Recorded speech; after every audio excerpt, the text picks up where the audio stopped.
Shalom, giving all praises and honor to Yahawashi. Double honors to the elders and apostles, great millstone, salutations to the Akim, pushing his truth, sincerity, and charity, risking their lives, freedom to do so. The title is maybe even Yahawashi paid tithes, taxes. And maybe that might change it, but even Yahawashi paid taxes.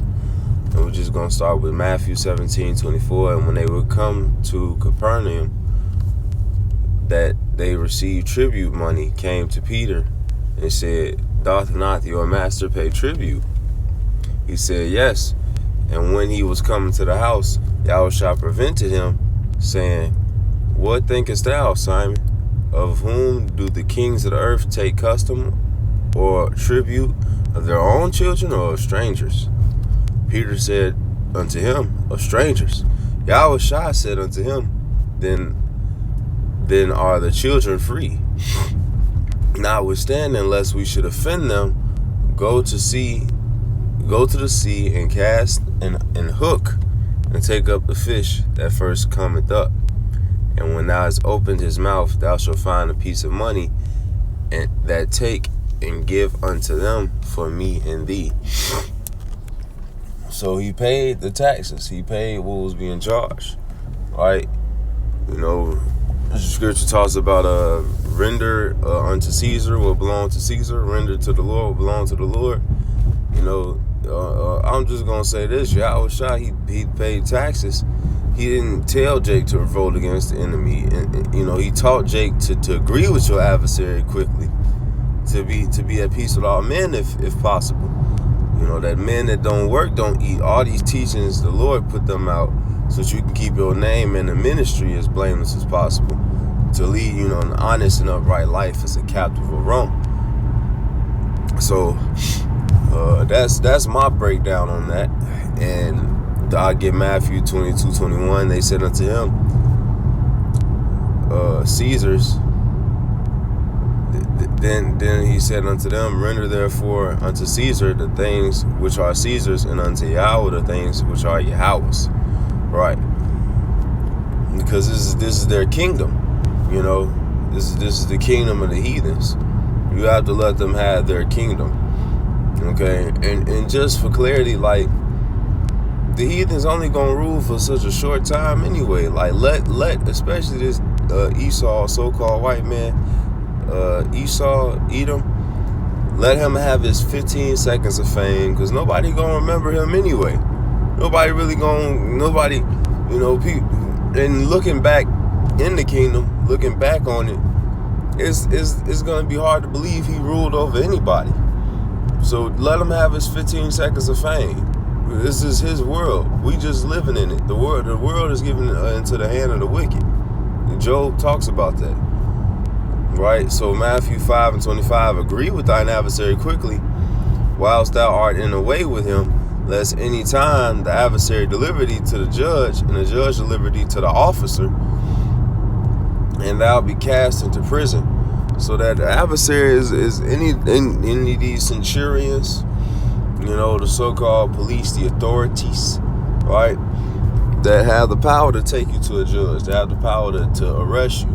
Right, agree with them quickly, meaning don't cause problems. Don't be fussing and trying to, start ish, because you give them a reason to kill you. Okay, don't do that. Romans 12:18. If it be possible, as much lie then you, live peaceably with all men. Yeah, if it be possible to be at peace with all men, and it's just. Sometimes it's just not going to be possible, okay? Sometimes people just going to keep coming at you and antagonizing you. You just got to do the best you can to be upright and as rightfully dealing as possible. Okay, 2 Thessalonians 3:10, for even when we were with you, we commanded you that if any would not work, neither should he eat. Right? This is about being upright. You don't want to be associated with that lifestyle of being a leech or a beggar. Sirach 20 and 28, my son, lead not a beggar's life, for it is better to die than to beg. See, It says lead as opposed to live, because this place is not our rest. We cannot truly live and enjoy life in our captivity. Right? It says lead as opposed to live. That's not living. None of this is really living. Right? Ecclesiastes 7:1. A good name is better than precious ointment in the day of death than the day of one's birth. So, a good name, having a good reputation, right? Having nothing that they could put on you, right? It says, I send you forth as sheep among wolves. Therefore, be wise as serpents and blameless as doves, right? It's about being blameless. Why? 2 Corinthians 6:3, giving no offense in anything, that the ministry be not blamed. Right? Because when you're in this truth, you're associated to the ministry. So if your name is tainted, you could be, associating your taint and your filth with the ministry. And if you get if the ministry get blamed, then your name is thrown under the bus with it. It goes both ways. It's about living as blameless as possible. Right? That's why they asked the Lord, you pay tax? Right? They was trying to find anything they can to get to trick the Lord and try to accuse him, man. Anything to be against the ministry. Right? I got some backup precepts. I'm just gonna quote them.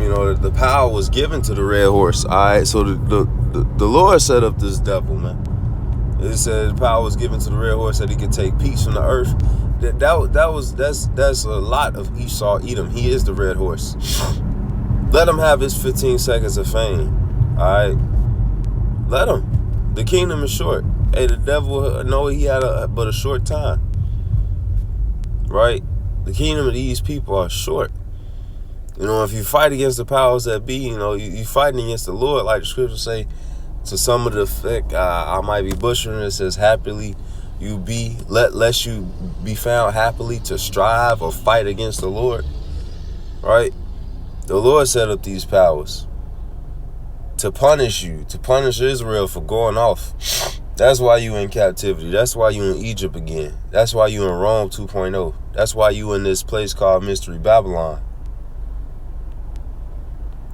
Right? All things have proper time and a place. It's not time to take arms and get active. It's not time for that.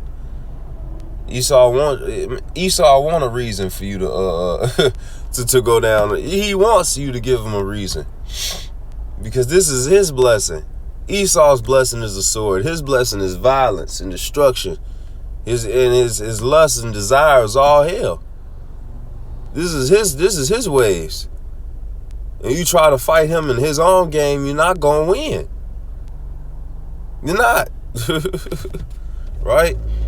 But all things that were written before time are for our edification. So you have situations like the Maccabees, and we did fight and overthrow these Edomites in certain periods, right?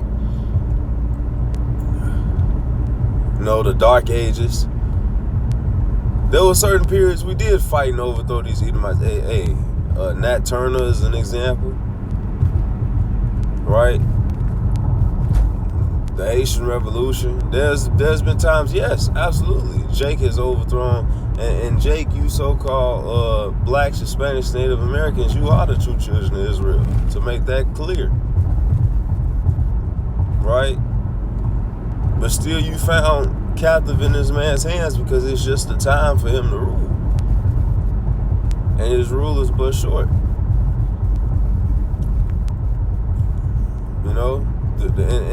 And the last one I'll quote is that Yahawashi made it very clear. He said, I could call legions of angels down from heaven. Yahawashi was just letting this happen. He was suffering it to happen. He suffered to suffer. Because suffer means to let. He let suffer. He let it happen to him. He He allowed himself to be crucified. He allowed it. He didn't fight it and try to no. Now he did ask, the Father if this cup could pass, make it pass, but nevertheless not my will, but thine will be done. Yahawashi, he didn't strive against the centurions, whipping them and tormenting them. He didn't strive. He let them have they 15 seconds of fame. Because when the Lord do come back, hey, the scriptures say the same people that pierced him, hey, hey, then it's gonna be time to get the licks back. Then it's gonna be time to get, but while we waiting for the Lord to return, hey, peace with all men if it be possible. Lord willing, that was edifying. I want to say all praises, glory, and honor to Yahweh, Ba'ashem, Yahawashi. Shalom.